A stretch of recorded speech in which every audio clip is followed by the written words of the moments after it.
Ok. Donc on finit notre bingo avec le dernier thème qui n'était pas le plus difficile.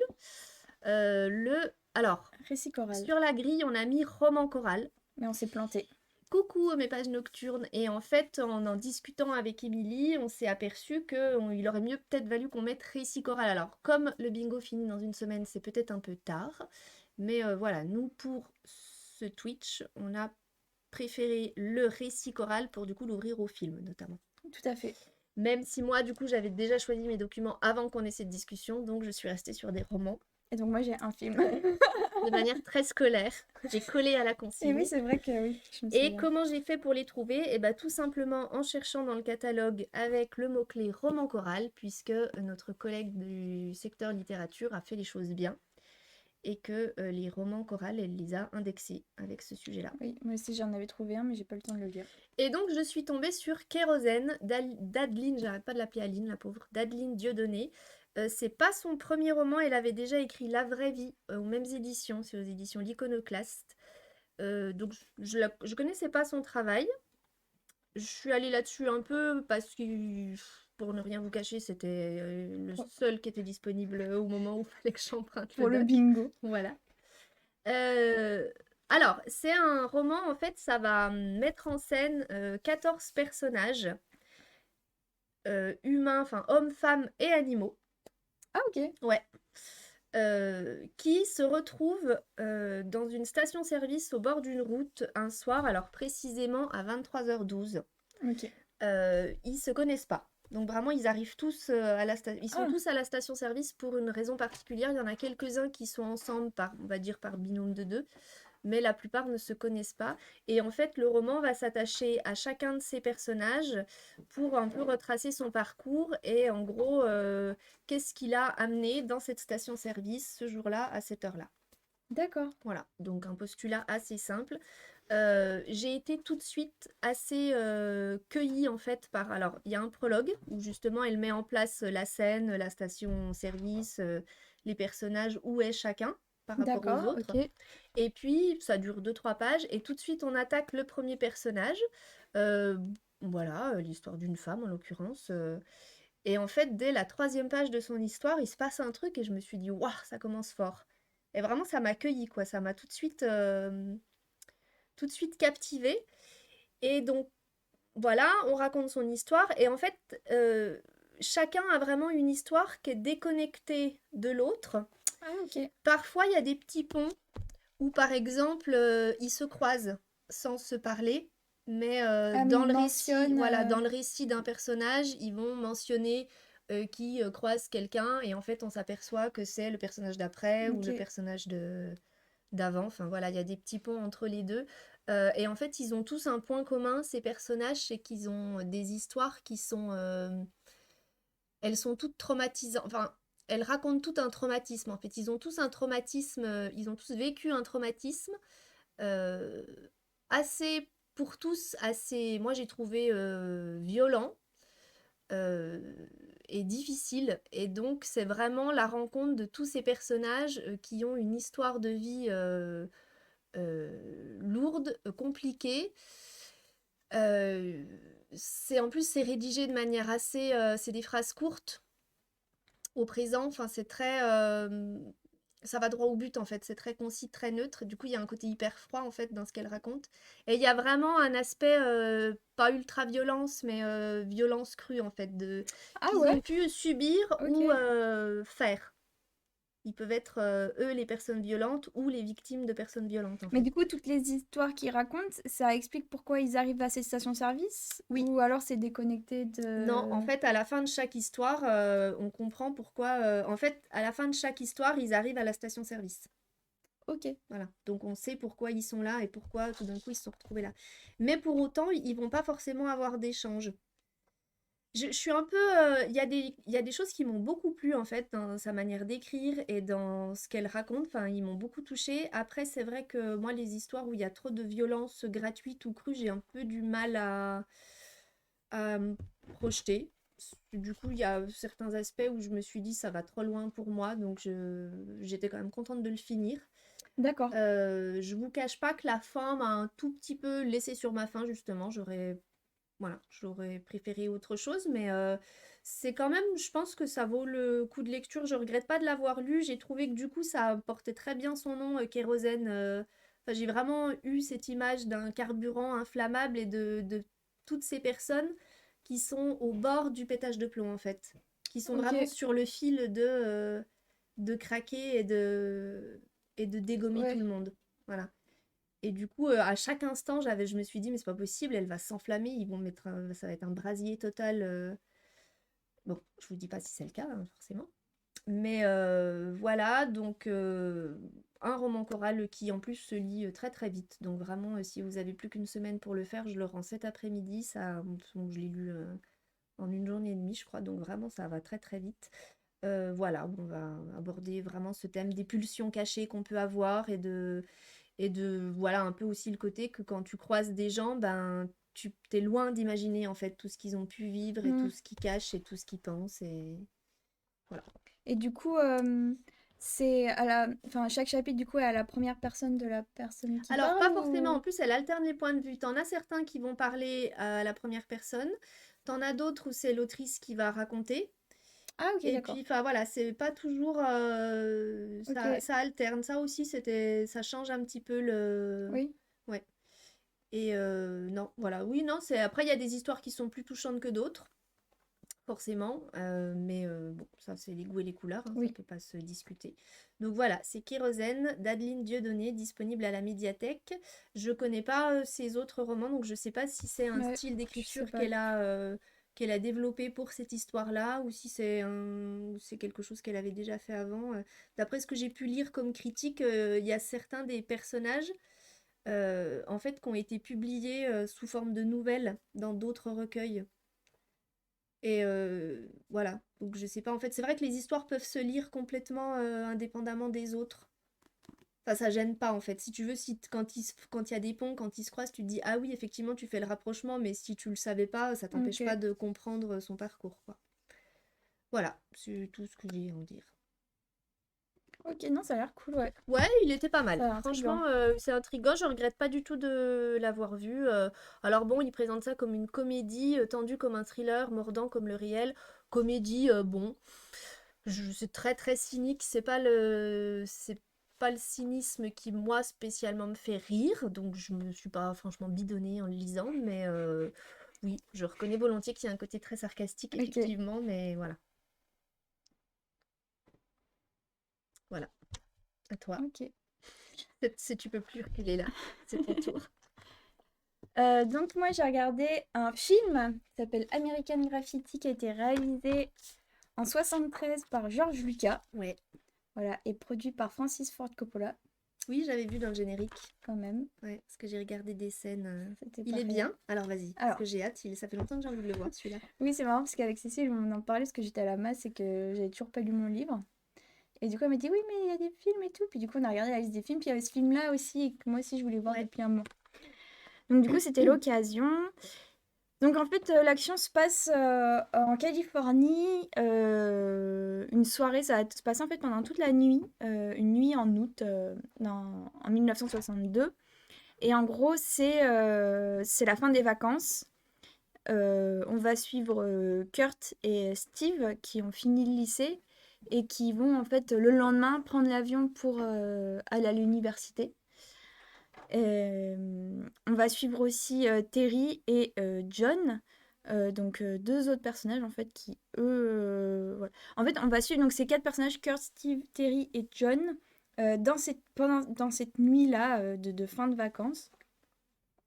Et, euh, et en fait, bah, c'était assez intéressant parce que au final, tu arrives dans cette histoire et en fait, il y a pas de tu comprends très bien que tu arrives à un moment en fait Ah oui, que il n'y a pas de il y début. a pas vraiment il y a pas de début et il y a une fin c'est quand même mais voilà, tu arrives dans ce flux là et en fait eux ils vont faire leur truc et du coup tu les suis donc chacun alors parfois ils sont ensemble, parfois il y a Kurt et Steve ensemble un moment, Terry et John enfin ça va se mélanger mais ils vont quand même vivre quatre histoires différentes en fait pendant cette nuit là Ok. et, euh, et en fait, il y a. C'est. Alors, Je lisais que du coup, pour le film, George Lucas a choisi que des acteurs débutants. Et en fait, D'accord. c'est les premiers grands rôles. En fait, on a... j'ai Richard plus... Dreyfus. Oui, voilà, il y a Richard Dreyfus, il y a J'en mec, connais pas d'autres. Harrison Ford, c'est son premier grand rôle Ah, aussi. d'accord. Donc on va on va voilà. Et du coup, tout ça pour dire qu'en fait, il y a une certaine spontanéité en fait dans le jeu des acteurs et ce qui va bien aussi avec le grain en fait de l'image Mhm. qui donne un aspect assez documentaire en fait. Tu les suis et vraiment la limite entre la fiction et le Ouais, d'accord. documentaire est C'est vraiment flou. fine. Et pour réaliser ce film, en fait, George Lucas s'est beaucoup inspiré en fait de sa jeunesse, d'une certaine ambiance en fait des années 60, puisqu'il sort en 73, donc presque 10 ans après l'action en fait Mhm. du film. Et, euh, et du coup, voilà, il voulait en fait cet aspect documentaire réaliste en fait de ce que c'était que ces soirées-là des années 60 avec toutes ces voitures en fait, parce qu'on suit des personnages, mais en fait on suit aussi beaucoup des voitures, des grosses voitures américaines. Et en fait, c'est des personnages qui vont passer leur nuit, en gros, à tourner en rond. En fait, c'est l'histoire d'une jeunesse qui sait pas trop où elle va, S'ennuie. qui oscille entre continuer à rester dans un certain moule euh, familial, en fait, comme leurs parents, mais en même temps une certaine quête de liberté, et en même temps, on est aussi au moment enfin, de la guerre du Mhm. Vietnam. Donc, en fait, c'est un peu un moment où ça va basculer. En fait, ils sont encore un peu dans la souciance, ils savent pas ce qu'ils vont faire, notamment Kurt et Steve, qui sont les deux personnages qui vont quitter, en fait, leur foyer pour partir à l'université. Donc eux, il y a cette question-là, en fait, de est-ce que j'y vais, est-ce que j'y vais pas. Donc du coup, on est vraiment... En fait, cette nuit, en fait, condense, en fait, toutes ces questions-là. Et même s'ils sont dans des super grosses voitures, en fait, ils ne font que tourner en rond. Mhm. Et c'est assez intéressant, en fait, quand tu regardes le film, parce que, en gros, c'est vraiment... ils vont dans la grande rue principale et... les mecs et les meufs se draguent entre eux, Mhm. entre les voitures. Les meufs changent de voiture pour aller dans une autre voiture. Enfin, il y a vraiment une circulation des personnages, mais entre les voitures. Et la caméra, l'action se passe souvent dans les voitures. Enfin, en fait, tu pourrais dire que vu que c'est un film avec des voitures, il y a un sentiment de liberté assez grand. Mais Alors en que fait, pas ils du tout, sont toujours enfermé. enfermés dans ces Mhm. voitures et en Je fait comprends. enfermés dans un espèce de cercle et de tourner en rond parce que l'action se commence au Mel's Dinner et en fait tous les personnages à un moment vont y retourner en fait au Mel's Dinner comme s'ils n'arrivaient pas à aller Ils n'arrivent pas à au-delà, sortir de ouais, leur zone de c'est confort ça, un ils peu. n'arrivent pas à sortir en Mhm. fait Ok. les difficultés, ils vont pas vraiment les confronter. Vous êtes Euh, toute belle aujourd'hui. Bah, merci. et Parce que les jours d'avant, non? ouais, c'est ce que j'allais dire. Je rigole. Merci. Et du coup, voilà. Ça a l'air cool, du coup ça t'a plu? Oui, si, oui. Alors j'étais fatiguée, donc je pense que j'ai pas su l'apprécier Est-ce que tu vas t'en pleinement. souvenir? Là, je sais pas. Est-ce En que fait, tu vas te souvenir que tu l'as je vu? pense que c'est un film que j'ai oublié que Comment j'ai avant c'était vu. beau, Philly. Euh, Sympa. et voilà. Ok, American Graffiti. Oui. Et qu'est-ce que je voulais Et dire? ça change de la guerre des étoiles, du coup. Oui, carrément. En fait, il l'a fait avant. Il a jamais fait d'autres Et films il a après. jamais fait d'autres films comme ça, en fait, alors qu'il creuse un truc assez intéressant. euh, qui, euh, qui a aussi me faisait. Enfin, j'ai lu aussi, et c'est vrai que quand je le lisais, ça m'a fait penser aussi à ce film. Il y a Le Lauréat aussi, qui est un film Oui, qui aussi est là-dessus, sur. Bah, le Lauréat, on suit un personnage en particulier, mais qui est aussi dans cette. Qu'est-ce que je fais de ma ce vie moment un peu charnière, cette ouais. place, qu'est-ce que je vais faire et du coup, on retrouve un peu cette ambiance-là, en fait. Et alors, est-ce que, je sais pas si tu l'as vu, mais ça fait pas aussi penser, enfin, du coup, c'est Gondry qui s'en serait inspiré, à son docu-fiction un peu qu'il avait fait dans le bus, là, The We and the I. Ah, je Tu l'ai vu, sais, mais il y a longtemps. ouais, ça me fait penser à ça quand tu parles de fiction un peu documentaire, où on est un peu Ah à la oui. frontière, des adolescents qui sont à un moment donné... Ah oui, mais c'est pas dans le même sens parce que dans The Wind the Eye, enfin, il y a des moments où c'est tourné avec les téléphones. Enfin, il y a vraiment Oui, il y a mais dans pas. l'idée où c'est en fait une bande d'ados, c'est la fin de l'année scolaire, je Ah crois, ils oui, rentrent chez eux, puis du coup tu sens qu'ils sont tous un peu à la croisée des chemins, ouais. quoi. Oui, bah, ça revient là-dessus, Oui, c'est c'est un peu la même thématique. comment tu grandis, en fait, c'est quoi devenir adulte, Ce qui nous enfin... dit Pascal, ce qui est intéressant, c'est que le personnage de la blonde mystérieuse n'était pas réel dans la première version du film. Ah, visiblement, Ah Pascal oui, l'a vu. oui, oui, parce que Kurt, en fait, va se mettre en tête, il voit une femme blonde dans une superbe voiture et du coup, il va se mettre en tête de la retrouver. Et en fait, ça va rester comme une chimère, en fait, il va jamais la retrouver. Enfin, du coup, D'accord. tu peux l'interpréter comme tu veux au final. Ok. Et aussi, du coup, la radio est très importante dans ce Bah film. oui. Du coup, il y a des grands titres de rock'n'roll et tout. Il y a une Et ambiance du coup. ah oui, il y a carrément, Une c'est atmosphère. vraiment une photographie en Ouais. fait voilà, des années, début années 60. C'est une photographie de la jeunesse américaine qui, euh, qui vit ces moments-là et qui sait pas quoi faire en fait et qui est un peu paumée. Et non, mais c'était cool, mais oui, je pense que en fait, j'ai oublié que je l'ai vu. Tu l'avais déjà vu, tu Non, penses? non, je l'avais pas Ah oui, vu. tu vas. Peut-être tu peux te faire une petite fiche du coup. Je vais me faire une petite fiche pour pas oublier Si que tu je veux, l'ai vu. si tu veux, on peut chercher un petit sticker spécial Émilie. Comme Vu, ça, tu les mettras dessus. c'est clair. Franchement, ce serait trop pratique. Non, mais je vais le mettre dans mon carnet que je l'ai vu. Et du coup, il a été très bien reçu à sa sortie. Ouais, Donc, un gros succès public et critique aussi. d'accord. Et en fait, c'est un film qui a servi de base à la série télé Happy Days. D'accord. Et oui. Et d'ailleurs, Steve, Mais c'était pas un peu cucu, Happy Days, non? C'était comme ça que bah, je sais pas, c'était petite comédie. Il y avait un aspect dramatique, je sais pas, j'ai je sais jamais pas. vu. Mais je pense qu'il s'est C'est inspiré faux! de Alors l'ambiance. attention, hein. Alors on sait pas s'il dit c'est faux pour le fait que le livre préféré de G.I. Joe ce soit Où est Charlie? C'est Ou vrai, si Charlot. ça Ok. n'a pas du tout inspiré Happy Days, il va nous répondre dans une minute, je pense. Attention. Attention, on attend. Tu peux passer à la médiathèque parler de Où est Charlie? Tu peux passer à la médiathèque parler de Où est Il n'y Charlie, a aucun lien. absolument, Ah hein. mince, donc la page Wikipédia de American Graffiti est donc fausse. Là, là, là, là, là, là, là. Mince, je me suis fourvoyée. Parce qu'il y a un lien quand même, parce que Steve, comment il s'appelle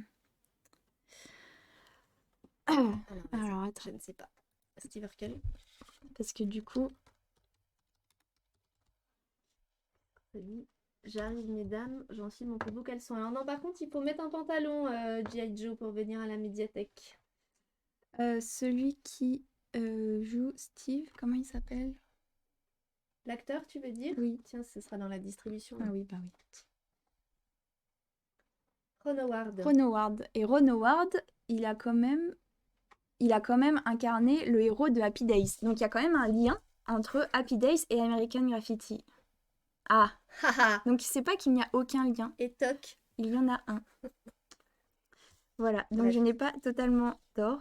Non. Et donc il faudra le signaler à Wikipédia Voilà. que donc On va faire un jour un atelier sur Wikipédia. sur leur page, c'est donc faux parce que je l'ai pas inventé, hein, c'était écrit dessus. Je sais plus où, je l'ai lu ce matin. Est-ce que tu as regardé la petite note pour voir la source? Non, je suis pas allée jusque-là parce que je t'avoue que après avoir accueilli des enfants, T'avais pas envie? je... Ah bah alors. Non, Ok. Wikipédia parfois c'est bien. Mais voilà, et quand on n'a pas les idées très claires, ça aide aussi à se souvenir des personnages qu'on a vus. Parce que j'avoue que moi, hier, je me souvenais plus de comment s'appelaient les personnages. Ah, il y a eu une suite à j'avais vu. American Graffiti. Oui, qui apparemment est totalement naze. Bill Norton, ouais, c'est un échec cuisant au porte. Je savais pas du tout. Ouais. Donc voilà. Ok. Mais oui, non, je pense que c'est intéressant et tout. Enfin, c'est... Voilà. Je sais pas trop comment finir, puisqu'en fait, Je n'ai pas de chute. je n'ai pas de chute. Et dans le chat, on me dit que ce que je raconte, bah, c'est faux. Donc, en fait, j'ai envie de dire, C'est hyper vexant. venez faire la pause café toutes les semaines. Pour ta première participation, Pascal, tu commences fort. C'est Tu as clair. vexé Mimi. Je suis un peu vexée. Heureusement que le bingo se termine. Bonjour, bonjour. Le studio voulait changer le titre. Oui, et c'est Georges Lucas qui a réussi à faire en sorte que le titre reste celui qu'il avait choisi. D'accord. Ok. Ouais, il a pas eu le final cut à la fin. Mais dans la version qu'on a, enfin la version là qu'on a regardée, du coup, on a tout. Parce qu'il y avait eu des scènes qui avaient été coupées, puis là, dans la nouvelle édition qu'on a en DVD à la médiathèque, c'est bon. Ok. Bon. Voilà.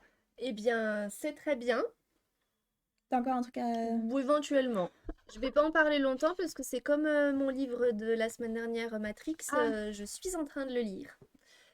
Mais c'était juste, voilà, pour vous donner des idées, et voici la chute, de vous donner des idées éventuellement de romans en chorale si vous en cherchiez. Alors c'est un roman qui est paru il y a plusieurs années de ça s'appelle Ici n'est plus ici, de Tommy Orange, euh, que je suis en train de lire. Alors c'est l'histoire, Ici n'est plus ici, c'est pareil, en fait chaque chapitre va s'attarder sur un personnage qui ont des liens entre eux, mais pas forcément tout le temps. Comme je ne l'ai pas fini, ça peut encore changer, mais voilà. Et en fait, ça va surtout aborder la question des Indiens, enfin des Américains d'origine indienne, et en fait de comment vraiment ces Américains d'aujourd'hui vivent avec leurs racines Cheyenne ou Cherokee ou d'autres tribus et de tout ce lourd passé qu'il y a parce que ben, les États-Unis, enfin les Américains ont quand même allègrement massacré les Indiens pendant des décennies, les ont parqués dans des réserves. En fait, et dans le prologue, l'auteur il explique ça que ils ont vraiment cherché à les effacer, en fait, à les invisibiliser et à les faire rentrer de force dans leur conception de la société et à leur faire perdre leur âme, leurs racines, leurs traditions, leur culture hmm, pour en faire des Américains comme eux, en fait. Et que bah, comment, du coup, toute cette société qui ils sont soi-disant intégrés, enfin, est-ce qu'ils se sentent vraiment ouais, intégrés? Enfin voilà, c'est vraiment ces questions-là en fait, de comment des jeunes d'aujourd'hui vivent avec ces souvenirs-là en fait, qu'ils n'ont pas eux-mêmes vécu, que leurs parents d'ailleurs n'ont pas forcément eux-mêmes vécu, mais qui en fait de génération en génération s'est transmis jusqu'à voilà des jeunes qui ont aujourd'hui 15, 20, 25 ans et qui souffrent encore de cette culture qu'on leur a volée en fait. ok, Donc chaque personnage va en fait raconter bah, son histoire, son quotidien, et à chaque fois il y a son identité indienne, entre guillemets, on pourrait le résumer comme ça, comment il la vit, est-ce que c'est plutôt quelque chose qu'il rejette, est-ce que c'est plutôt quelque chose qu'il voudrait développer plus, sur laquelle il voudrait aller plus loin, ou voilà. Et je pense que petit à petit, à mon avis, ils vont tous. J'ai l'impression qu'en fait, ils convergent tous vers le même point de rencontre parce qu'il y a à chaque fois, ça revient plus ou moins. En fait, ils organisent donc les Indiens d'Amérique, ils font encore vivre leur tradition du mieux qu'ils peuvent, et notamment ils se regroupent régulièrement dans des grands powwows. En fait, c'est une espèce des grands rassemblements où ils ok, chantent, ils dansent, ils font de l'art traditionnel. Enfin, ils renouent avec leurs racines, on va dire. Et et donc, du coup, là, ça se passe à Auckland. Euh, Il y a un PO qui s'organise, et donc là où j'en suis, en fait, ils en sont encore vraiment dans l'organisation de l'événement. Mais du coup, souvent, on y fait référence pour chaque personnage, et je pense qu'à un moment donné, ça va converger, et j'imagine qu'ils vont tous se retrouver là-bas. Mais bon, ça, l'avenir le dira, puisque j'ai pas fini le livre. Jusqu'ici, ça me plaît plutôt bien.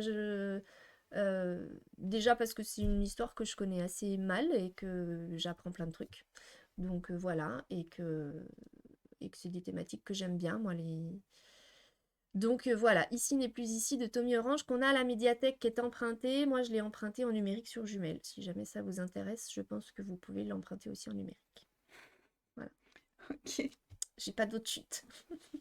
Elle est bien cette pause café, elle est travaillée et Oui, tout. je trouve aussi. Qu'est-ce qu'il raconte sur le chat? Je sais pas trop.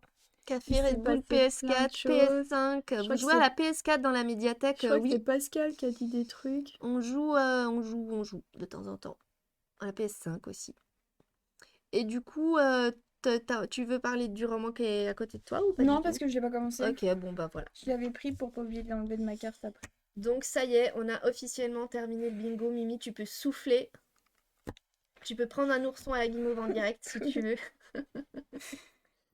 On vous retrouve la semaine prochaine. Merci de Ouais. nous avoir suivis. La semaine Euh, prochaine, où du coup, on va faire autre bah, chose. On va est-ce qu'il y rien aura, lire, est-ce qu'il y on aura va une rien pause voir, café la on va semaine rien prochaine? écouter.